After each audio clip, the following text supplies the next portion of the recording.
mencionado, teníamos una entrevista pendiente con la abogada Jenny Peña Castillo, del bufete de abogados Law Consult. Para ello hemos venido con nuestro equipo de Millennial aquí a su despacho para poder tener una entrevista con ella. ¿Vamos a verlo? Abogada Jenny Peña, es un gusto tenerla aquí en el programa, poder entrevistarla. Hemos venido hasta acá, hasta su despacho, para que nos pueda explicar todo sobre el derecho tributario. Sí, muchas gracias a todos por la invitación. Y sí, bueno, vamos a hablar algunos temas referentes a la tributación inmobiliaria y construcción.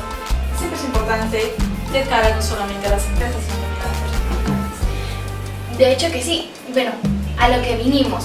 ¿Qué es el derecho tributario? Es un tema que a todos en la casa nos mata la cabeza. ¿Qué es el derecho tributario?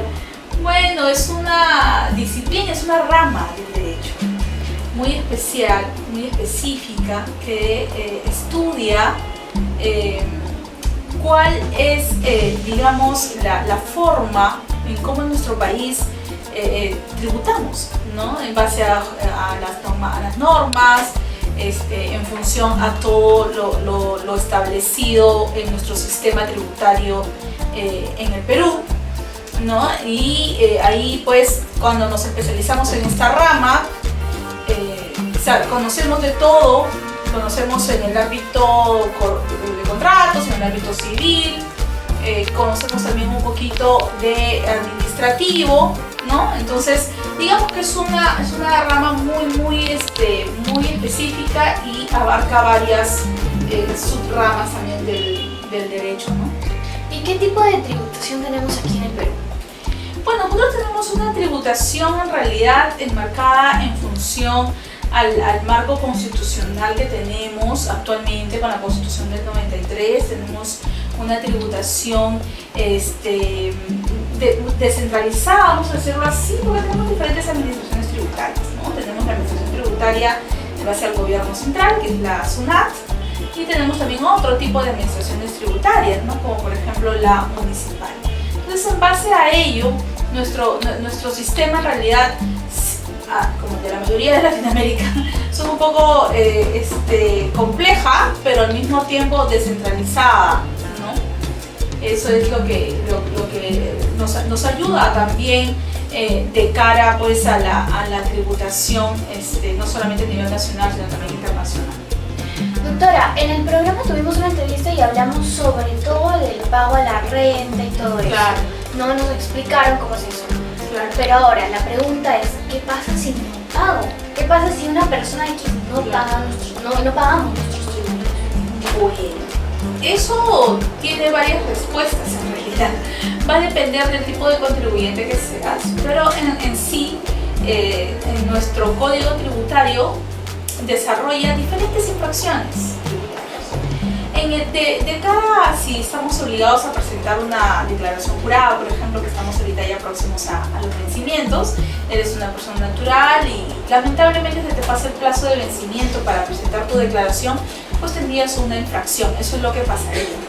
Tendrías una infracción y por lo tanto habría que pagar una multa. ¿Cómo reaccionan la SUNAT ante estas situaciones?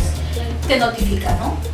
Te notifica, digamos, primero como cartas inductivas y diciéndote que no has presentado la declaración. Y te induce, te invita a presentar la declaración que no has presentado. Y doctora, díganos, ¿qué ley nos ampara, qué ley me ampara sobre todos estos temas tributarios? Lo que sucede es que cuando tenemos alguna controversia con la administración tributaria, el código tributario, ¿no?, es la que regula la norma en relación a que si tú no estás de acuerdo, como por ejemplo una liquidación que ha hecho la administración tributaria de oficio, te hace, digamos, una fiscalización y no estamos de acuerdo, ¿no?, tienes que iniciar un procedimiento contencioso con SUNAT. Y eso se encuentra regulado en el Código Tributario. Tenemos que presentar primero un recurso de reclamación frente a la SUNAT.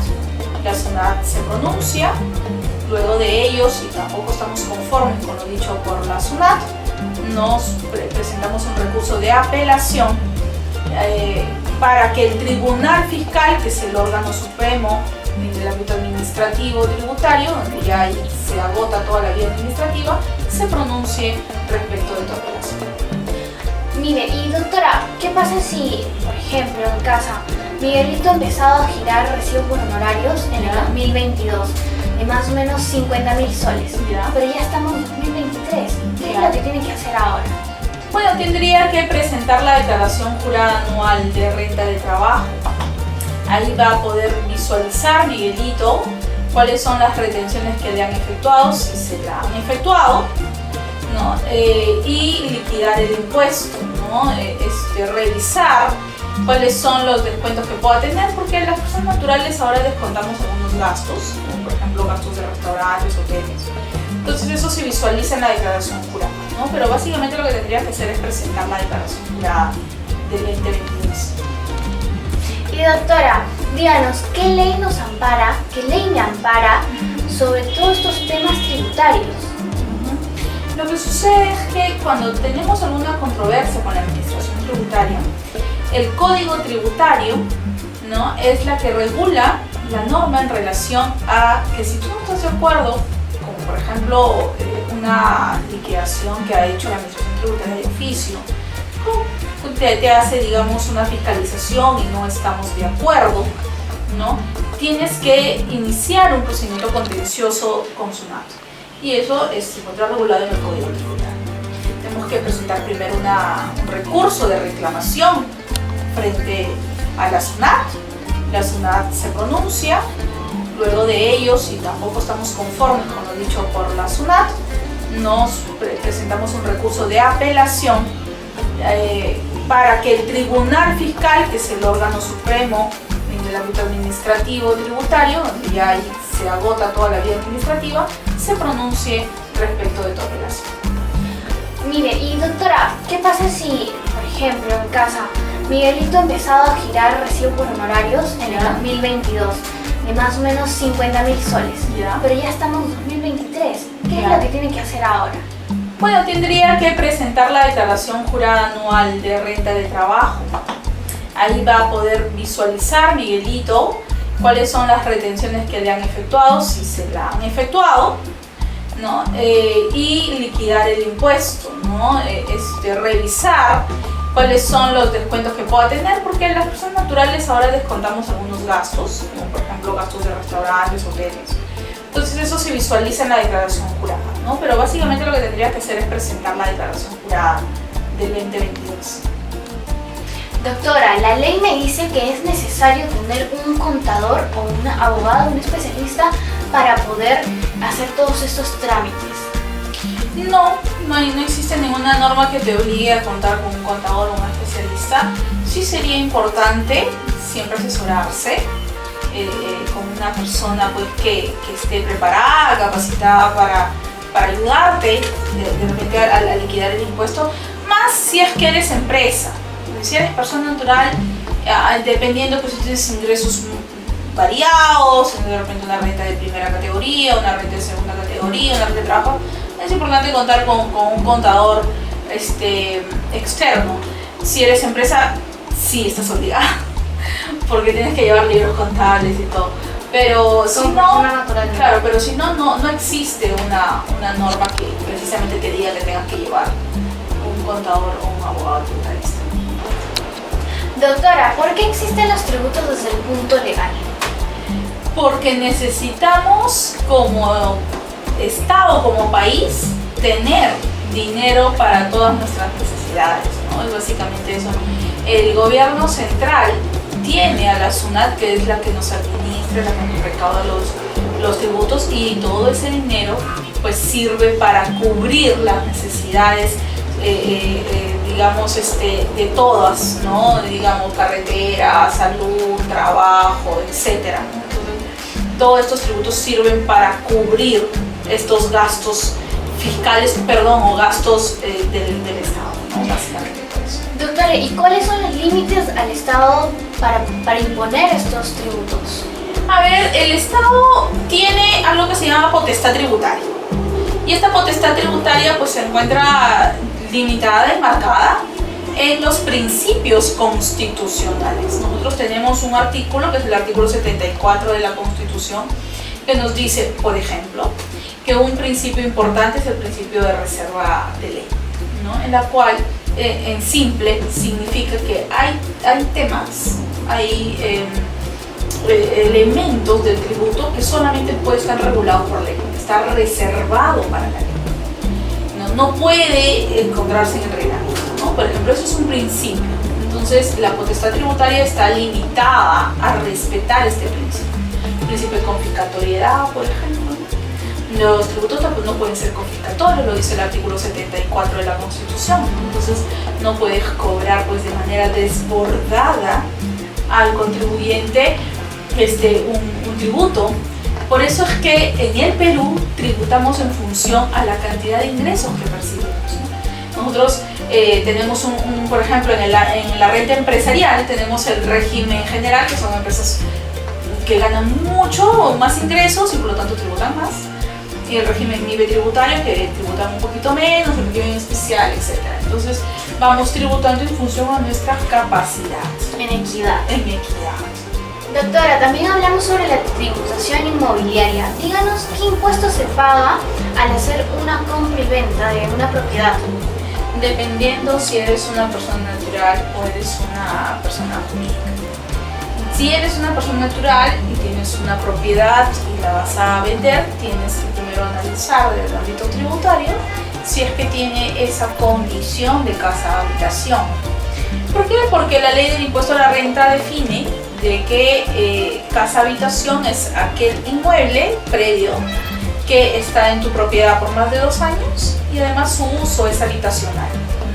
Si esas dos condiciones se conjugan y ocurre en un inmueble, cuando tú vendes ese inmueble, pues no va a estar grabado con el impuesto a la renta, a menos que tengas más inmuebles con esa misma condición. Porque a veces sucede, ¿no? Las personas a veces tenemos 2 o 3 propiedades, entonces si eso ocurre, si tienes 2 o 3 propiedades y estás vendiendo una, lo que señala la norma es que solamente se va a encontrar inafecta del impuesto, es decir, no vas a pagar impuesto el último inmueble que te quede. Entonces, si ahorita, 2023, estás vendiendo una propiedad, pero tienes más propiedades, vas a pagar impuesto, ¿no? La tasa es 5% si eres persona natural. O sea, pagas las 2 primeras, si estás vendiendo las 2 primeras y la última no. Correcto. Un tipo 2 por 1. Exactamente, correcto. Y por último, doctora, quisiera que le deje un mensaje a los chicos y chicas que nos están viendo y están estudiando la carrera de Derecho. ¿Ya? O sea, ¿cómo es su experiencia en este mundo del derecho? A ver, es muy enriquecedor. ¿Sabe por qué? Porque la carrera de Derecho es una carrera que te permite ver el mundo en 180 grados, ¿no? Entonces ves varias cosas y todas, cualquiera que tú vas a aprender, vas a aprender muchísimo, te va a servir en la vida, en tu vida diaria, siempre, ¿no? Específicamente en el ámbito del derecho tributario, si alguien se quiere especializar o está interesado en incursionar en esta especialidad tan bonita, lo que yo le puedo aconsejar es que se prepare mucho en la universidad y vea todas las cursos de especialización. Esta rama del derecho es un poco técnica, te tiene que gustar los números, te tiene que gustar la contabilidad, está muy ligada a la contabilidad. Si te gusta un poquito de números, un poquito de contabilidad, la rama te va a gustar. Si no es así, no te va a gustar, porque en el derecho tributario está ligada a la contabilidad. Lo que les puedo recomendar es que lleven algunos 2 o 3 cursos de la especialidad y vean pues si realmente les gusta o no. Ay, ¿ya ves? Eso es muy importante porque hay chicos que se meten al derecho y dicen, derecho tributario, pero dicen, quiero estudiar derecho porque no me gustan los números. Entonces, y no. se van de cara. Entonces no. ¿Qué cualidades deberían tener los chicos? Supongo que, no sé, tal vez un carácter fuerte o qué. En general, para ser abogado tienes que ser una persona que no sea milana por casi nada. Tienes que ser una persona muy valiente. Tienes que ser una persona que sabes afrontar un problema y lo más creo yo importante, sino que a veces la realidad supera la norma. Entonces tienes que hacer mucha interpretación, obviamente dentro del marco de la ley, pero mucha interpretación y ser un poco de estratega, saber mover las fichas, ¿no? Esa es una característica importante en el abogado. Así que ya saben, tienen que desarrollar todas esas características para que puedan ser un abogado exitoso. ¿Abogado o abogada? Claro que sí. Abogada, Porque claro. ahora las abogadas son mejores. Hay de todo, ya somos más. Claro, ya ven, tienen que sumarse. Doctora, por último, déjenos sus redes sociales para poder encontrarla, para que lo puedan encontrar si necesitan su número de contacto. Muchísimas gracias. Sí, nos pueden ubicar en todas nuestras redes sociales, www.lawconsult.pe. Nos ubican en el Facebook, en nuestro Instagram, en nuestro TikTok. También nos pueden ubicar todos nuestros números telefónicos que van a aparecer en la pantalla o en nuestro correo consultas@lawconsult.pe. Miren, hasta TikTok tienen ya el derecho TikTok. de hacer su Claro que TikTok sí. informativo, supongo. Claro que sí, Ya, nosotros estamos abriendo ya una línea de negocio para personas naturales, incluso para millennials que de repente ahorita nos están viendo y quieren hacer su emprendimiento. Tenemos una línea de negocio que forma parte de nuestro estudio que se llama NetLaw. Entonces también nos pueden ubicar en www.netlaw.pe. Bueno, he llegado hasta aquí la entrevista y la verdad que ha sido un gusto y miren, ha sido una entrevista llena de conocimiento, enriquecedora para todos los que estamos aprendiendo a vivir este mundo de adultos, a ver la tributación, los impuestos, los pagos. Sí. Es algo difícil que choque cuando crecemos, claro que sí. Pero es importante. Es muy importante, especialmente si vas a hacer un emprendimiento, la parte tributaria es medular. ¿Ya ven? Claro que sí. Entonces, doctora, esto es hasta una próxima entrevista. Espero verla más aquí en Millennial. Y seguro que los chicos también. Y van a tener muchas más preguntas para ustedes. Así que no se pierdan porque estamos en contacto. Muchísimas gracias. Nos vamos a una pausa comercial y volvemos con más de Millennial.